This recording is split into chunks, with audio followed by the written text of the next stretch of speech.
Bonsoir mesdames et messieurs, vous êtes bien en direct de Al 24 News pour un direct donc de l'échiquier international. La flottille internationale pour Gaza a de nouveau été attaquée par donc l'antiterroriste après 2 tentatives bloquées, celle qui s'est passée en juin et puis en juillet dernier. En France, des voix donc réclament la protection diplomatique du pays. L'Italie et l'Espagne ont déjà réagi pour la protection de l'équipage venu soutenir Gaza et surtout venu briser le blocage ou le blocus qui est donc où on est. On voudrait savoir ce soir où en est la flottille et dans quel est l'état des lieux sur le terrain. Tout de suite, les développements.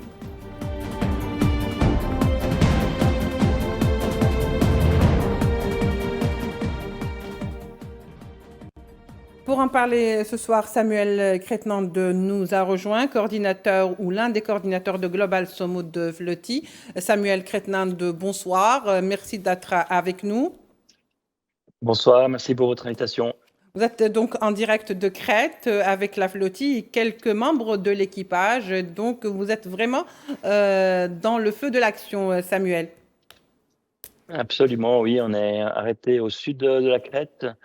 On fait une petite escale technique avant de reprendre notre chemin vers Gaza demain. Très bien, Samuel. Et bien sûr, est avec nous Brigitte Jeannot, avocate, membre de l'association France-Palestine Solidarité à Nancy. Brigitte Jeannot, bonsoir. Merci de vous joindre à nous. Merci Laïla de votre invitation. Merci et bravo donc. encore. Merci beaucoup, la flottille. Brigitte Jeannot. Alors, pour commencer, pour faire un petit peu, si vous voulez, le point ou l'état des lieux, vous êtes l'un des coordinateurs, Samuel Crétenand, de la Global Somo de Flottille. Donc, vous-même, vous faites partie de cette flottille. D'abord, est-ce qu'il faut dresser, si vous voulez, un état des lieux? Comment se passe donc, si vous voulez, ce chemin vers Gaza que vous vous êtes promis de faire, pas seulement votre flottille, mais d'autres aussi embarcations qui quand même ont été menacées par l'entité sioniste?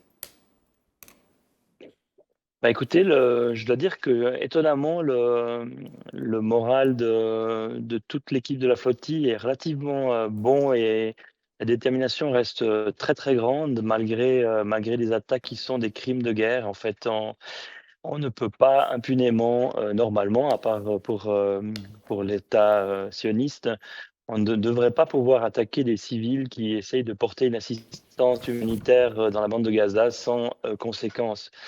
Ce qui a été fait il y a 2 jours, ce sont des actes très, très graves. Donc nous sommes une cinquantaine de bateaux qui avons dans nos cales de l'aide humanitaire. La Suisse, dont je fais partie, la délégation suisse dont je fais partie, a choisi de mettre principalement du lait en poudre dans ses provisions. Et en fait, il y a 2 jours, durant la nuit, entre 1 heure du matin et 4 heures du matin, on a été survolé par des drones qui ont balancé sur nos bateaux, qui sont des embarcations. Là, vous voyez le bateau mère de la flottille, mais on a beaucoup de voiliers qui sont plus petits. Ils ont attaqué des voiliers avec des explosifs qui sont extrêmement puissants, puisqu'ils ont été capables de casser des câbles de mât et découper une voile d'avant net. Donc en fait, si ça tombe sur nos membres et militants, ça peut provoquer sans aucun doute la mort. Donc c'est des crimes incroyables dans les eaux internationales, en plus, qui sont censés être un espace libre à toutes les nationalités, un espace de voyage et un lien entre les peuples. Oui, justement, il y a eu quand même une attaque le mardi 23 septembre de la flottille qui était des attaques de drones donc en haute mer. Finalement, que toute la flottille et tout l'équipage avaient donc bien sûr pointé du doigt à l'entité sioniste, Samuel. Ça ne laisse pas de Ah doute oui, parce que il y a aucun doute, il y a aucun doute là-dessus. De toute façon, Israël ne revendique pas et ne dément jamais, donc on a l'habitude de ce hmm. modus operandi.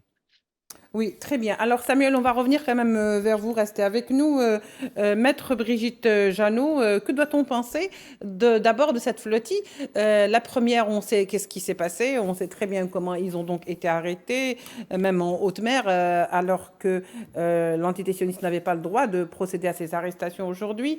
On voit qu'il y a plus de précautions avec cette flottille cette fois-ci. L'antitétionniste donne en tous les cas l'impression qu'elle réfléchit à deux fois avant d'agir, contrairement à la flottille précédente.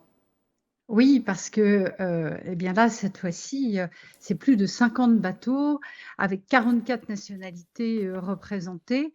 Je crois que vous êtes 300, plus de 300 membres sur ces bateaux. Donc là, on est vraiment dans une très, très grande dimension pour cette flottille qui s'est donnée pour mission, comme pour les autres, de casser le blocus totalement illégal imposé depuis 18 ans par l'antitétionniste, effectivement. Et compte tenu des conditions de vie actuellement à Gaza, eh bien, c'est une nécessité absolue d'agir. C'est absolument incroyable que ce soit des citoyens du monde qui soient obligés de prendre la responsabilité que normalement les États devraient assumer.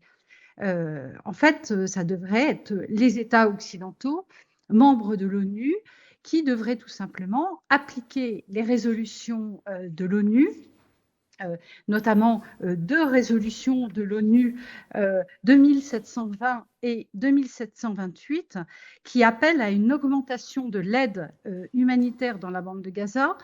Nous avons également 3 ordonnances qui ont été rendues par la Cour internationale de justice disant que nous étions face à un risque plausible de génocide et les États qui ont l'obligation d'agir dans le cadre de la prévention du génocide ne l'ont pas fait.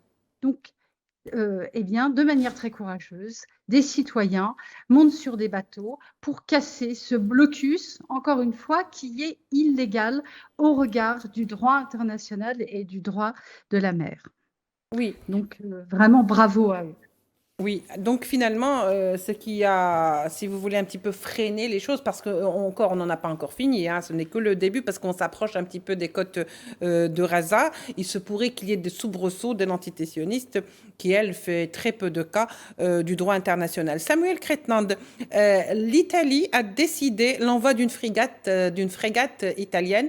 L'Espagne compte faire la même chose et a fait des effets d'annonce, ou en tous les cas a annoncé la nouvelle, pour protéger justement l'équipage. Il s'agit, selon le ministre de la Défense italienne, non pas d'un acte de guerre, parce qu'il a été obligé quand même de s'expliquer, disons-le ainsi, mais plutôt d'un acte de sécurité.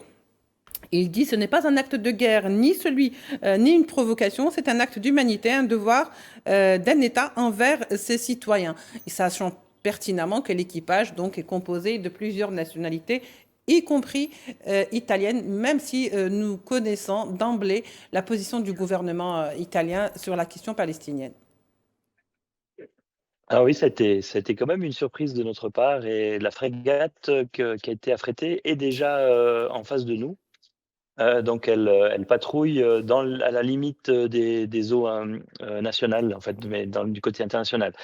On a eu d'autres surprises, en fait, parce que le gouvernement grec a rarement été très soutenant par rapport aux militants pro-palestiniens. Et en fait, on a aussi eu dans les eaux nationales grecques cette fois-ci une frégate des gardes-côtes qui est venue se positionner devant la flottille pour en assurer la sécurité. Donc on sent très bien qu'il y a, grâce à la pression populaire qui a été exercée, que ce soit en Grèce ou en Italie, euh, une, une contrainte pour les gouvernements qui n'ont plus le choix que d'accepter le choix de leur population de tendre la main aux populations civiles martyrisées. Ça devrait être une évidence. Les politiciens sont malheureusement trop corrompus pour faire ce pas, mais maintenant la population a décidé, maintenant ça suffit. On voit un génocide en temps réel devant nos yeux et il n'y a pas de raison qu'on ne vienne pas en aide à ces gens. Mm. Alors, dites-moi, vous vous sentez en sécurité maintenant qu'il y a ces frégates déployées? Et qu'en est-il de la frégate espagnole? Est-ce qu'ils se sont déjà La déployés ou frégate, pas encore? la frégate espagnole, on a une confirmation qu'elle était en train de venir. Pour l'instant, je ne sais pas à quel niveau elle est. Mais j'ai confiance dans le gouvernement espagnol sur l'envoi de cette frégate. On parle de plusieurs frégates italiennes aussi. Ça reste à confirmer. Ce qui a été engagé par l'engagement de l'Italie, ça a été de nous porter secours en cas d'agression. Mhm. L'engagement de l'Espagne, ça a été de nous protéger. Donc, c'est quand même un autre niveau d'engagement de la part Tout à de fait. l'Espagne, Qui se qui mène complètent. une politique quand même très claire par rapport à l'entité sioniste. Alors, on va faire un petit scénario, vous et moi, Samuel. Ces frégates sont là pour protéger toute cette flottille avec ces équipages, donc je disais, de plusieurs nationalités. Donc, supposons que l'entité sioniste intervienne par un drone, et que je ne vous le souhaite pas, bien sûr, qu'il y ait des blessés. Est-ce que cette frégate sera ou aura pour mission d'intervenir et donc d'empêcher ce drone de vous attaquer, ou d'intervenir après que le drone aurait attaqué? Écoutez, dans une mission comme ça, vous écoutez la voix du cœur et pas celle de la raison. Hmm. Nous, on est engagés dans une mission humanitaire, donc on n'est pas des tacticiens, on n'est pas des géopoliticiens. Notre but, c'est d'aller délivrer de l'aide humanitaire. On est enchanté que les gouvernements prennent une part de leur responsabilité. Elle n'est pas encore complète. On s'attend à ce que une protection soit faite. Évidemment, c'est rassurant d'avoir en pleine mer, en cas d'attaque, des navires de plusieurs pays. On a des rumeurs d'autres pays qui pourraient se joindre à la flottille, mais c'est pas encore confirmé. Donc, évidemment que si cette flottille a eu cette, cet apport, Hmm. on en serait ravis. On aurait l'impression d'avoir fait ce qu'on pouvait pour pouvoir aller jusqu'à Gaza. Maintenant, c'est pas dans nos mains tout ça, et on essaie de donner un cadre sécuritaire le plus grand possible pour les membres de la famille. Mais évidemment, c'est pas nous qui sommes aux commandes, et on s'attend à tout avec Israël. Oui. Ce qui ne décourage pas les membres, et notre but, c'est vraiment d'aller porter cette aide.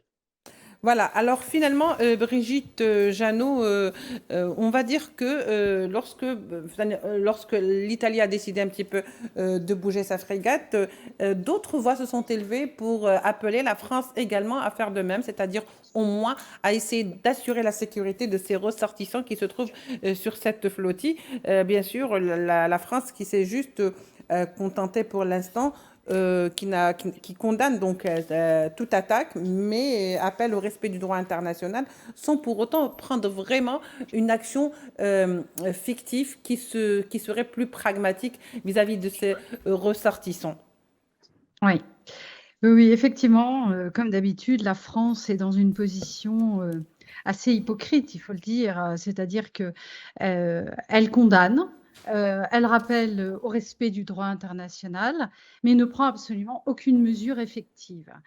D'ailleurs, c'est un petit peu à l'image de ce qui s'est passé à l'ONU dans le cadre de la reconnaissance de l'État de Palestine, qui est un pas important, c'est un pas historique important, mais il faut absolument que cette reconnaissance soit accompagnée de mesures effectives pour la protection du peuple palestinien. Et là, c'est la même chose pour la flottille. Un communiqué de presse est intervenu du ministère des Affaires étrangères le 24 septembre 2025 en rappelant que Gaza est un lieu dangereux, que les personnes qui font partie de cette flottille eh bien, ont pris des risques. Et en fait, le ministère renvoie les membres de la flottille à leurs propres responsabilités. C'est tout à fait scandaleux. Il appartient à la France de protéger eh bien, les membres de cette flottille, qu'ils soient français d'ailleurs ou pas. Ils sont sans cesse interpellés par les assistants parlementaires des députés français qui sont sur place, le directeur de l'Humanité, puisqu'un journaliste de l'Humanité est également, fait partie de cette flottille, de nombreuses associations, dont la FPS, mais également des associations de juristes, des associations humanitaires, appelle sans cesse le Quai d'Orsay à ses responsabilités et nous espérons que la France bouge comme le fait donc l'Italie. Je suis étonnée d'apprendre que, en fait, Pedro Sanchez n'est pas passé aux actes parce que dans le cadre d'une conférence de presse du 24 septembre, il avait annoncé à l'ONU de manière très claire que l'Espagne allait envoyer un patrouilleur de la marine espagnole. Donc, j'espère que ça va être le cas au plus vite. Bah oui, le Premier ministre donc a annoncé envoyer un navire qui quittera Carthagène le 25 septembre, c'est-à-dire en principe ça s'est fait hier et donc le temps d'arriver et assurer la sécurité de la flottille. On va voir, Maître Brigitte Jeannot, qu'il y a eu une grande mobilisation de la part de certains pays européens, contrairement, comme je le disais, en comparaison avec la première flottille aujourd'hui. Est-ce que parce que finalement l'équipage est dans sa grande majorité des personnalités françaises ou italiennes ou étrangères, ça passe de simples journalistes à des acteurs, à des personnalités encore plus connues? Est-ce qu'il s'agit de protéger ces gens, donc de les suivre de près, sachant pertinemment que il est peut-être dans l'impossibilité à ces flottilles d'arriver réellement sur les côtes de Raza? Alors, en fait, votre question a plusieurs chapeaux. tiroirs. Mmh. Moi, je pense que ce qui était absolument essentiel, c'est que ce blocus soit cassé d'une manière ou d'une autre. Si la France, les États européens prenaient leurs responsabilités, au regard notamment de la Convention de 1948 sur la prévention et la répression du génocide, elle devrait elle-même, ou ils devraient, tous les États devraient envoyer des patrouilleurs de la marine pour casser ce blocus. Bon. Dans la mesure où cette décision n'est pas prise, il faut absolument assurer la protection de la flottille. Mais nous, ce que nous demandons, nous sommes nombreux à demander à ce que, outre la protection des membres, des éminentes personnalités et de toutes les personnes qui font partie de la flottille, que la France et les autres États européens prennent des dispositions pour apporter de l'aide humanitaire à Gaza. Parce que c'est ça l'objet de ces actions, c'est de sauver des vies humaines. Parce qu'à l'heure où on parle, malheureusement, il y a un peuple qui souffre dans des conditions absolument inacceptables. Nous avons les yeux rivés sur nos écrans, nous tentons d'agir et on se sent impuissant. Alors, il y a des actions qui sont menées également par les avocats devant les tribunaux, mais on se sent tout de même impuissant. J'ai vraiment le sentiment que toutes ces actions conjuguées auront à un moment donné un effet pour casser le blocus. Oui, pour briser le blocus sur Gaza, celui de la famine, y compris celui de la guerre. Juste une petite précision, ou si vous voulez, une autre question, Maître Brigitte. Alors, la France a condamné, mais n'a pas pris les mesures concrètes concernant donc cette attaque du mardi 23 septembre contre ces flottilles. Aujourd'hui, cette même France reconnaît l'État de Palestine devant les instances onusiennes par son président, mais ne réagit pas. Elle n'est pas suivie de faits concernant ou pour arrêter ce génocide. Alors, il y a deux paradoxes. Par exemple, il y a le paradoxe italien aussi. Nous savons très bien quelle est la position du gouvernement italien. N'empêche que ce gouvernement, si vous voulez, a été plus ou moins transigeant en allant quand même faire l'essentiel. C'est-à-dire qu'il a été mis face à ses responsabilités en envoyant cette frégate pour justement protéger la flottille. Ce n'est pas le cas pour la France. Donc deux paradoxes, mais complètement différents. Oui. On est dans une position quand même assez schizophrénique, c'est-à-dire que la France a reconnu l'État de Palestine et donc reconnu l'existence d'un peuple. Elle doit absolument désormais assurer la protection de ce peuple. Sinon, ce serait totalement vain de reconnaître l'État de Palestine. C'est un geste fort, c'est un geste historique, comme je l'ai indiqué, mais il doit absolument être accompagné de mesures effectives pour protéger la population civile palestinienne d'ailleurs, qu'elle soit à Gaza ou en Cisjordanie, parce que la situation en Cisjordanie est également grave. Or, pourquoi nous sommes dans une situation schizophrénique? La France ne prend pas de sanctions à l'encontre d'Israël. La France ne prend aucune mesure pour casser le blocus et pour accompagner la flottille. Et pire que ça, la France a suspendu depuis le 1er août 2025 les évacuations de la bande de Gaza. Et nous avons une audience au Conseil d'État le 2 octobre 2025, donc la semaine prochaine, pour demander l'annulation de la décision de M. Barrot, ministre des Missionnaires, mais sa décision a toujours des effets, malheureusement, pour lever cette suspension des évacuations, puisque depuis 2 mois, la France n'assure plus aucune évacuation. Donc, voilà, on est dans une position vraiment hypocrite. Quand je dis on, c'est la France. Et je déplore cette situation. Il faut absolument que nous soyons clairs et que nous passions des paroles aux actes. Très bien, Brigitte Janot. Samuel Kretenand, alors vous nous parlez, c'est vrai, vous êtes avec nous en direct, ça c'est évident, mais vous êtes quand même sur donc un bateau, vous êtes en Crète, vous vous apprêtez à vous rendre à Raza, après une petite pause, vous l'avez dit. Alors d'abord, comment vous vivez tous ces instants? Vous, je sais que derrière vous, il y a tout un équipage, toute une équipe, on va le dire, de militants pour la cause palestinienne. Comment va votre morale et surtout vos espoirs? Est-ce que vous avez réellement aujourd'hui en partant que vous atteindrez ces côtes Razaoui, ce qui serait un exploit en soi? On a une très forte détermination. C'est pas une action médiatique qu'on fait. C'est clair que notre communication a pour but de mettre la lumière sur le génocide en cours. Donc, évidemment, on est fatigué. Symboliquement, vous savez que c'est le 12 juin, à la Global March au Caire, et j'avais annoncé la flottille en primeur sur votre chaîne. Vous étiez les premiers à apprendre qu'une flottille d'ampleur se préparait. Le mouvement a grandi de manière incroyable. En fait, l'échec du Caire a créé maintenant cette flottille.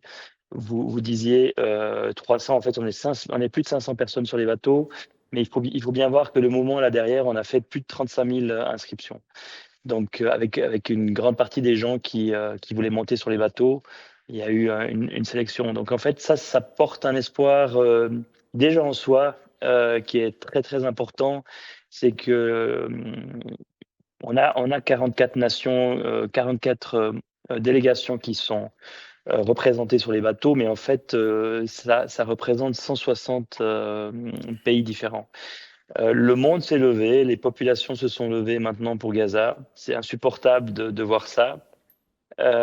Et notre engagement et notre fatigue n'est rien comparativement à ces 2 ans de souffrance que subissent la population. Donc en fait, c'était pas des conditions faciles du tout ce voyage, mais comparativement aux personnes qui ont été déplacées peut-être 7 ou 10 fois et des enfants en bas âge qui sont en train de mourir de faim, on va pas se plaindre. On ne peut pas se plaindre. On a des conditions encore qui sont, et on a une prise de risque qui est quand même calculée avec quand même des bateaux de sauvetage. L'Italie, enfin disons une ONG italienne est présente avec un très grand bateau de secours.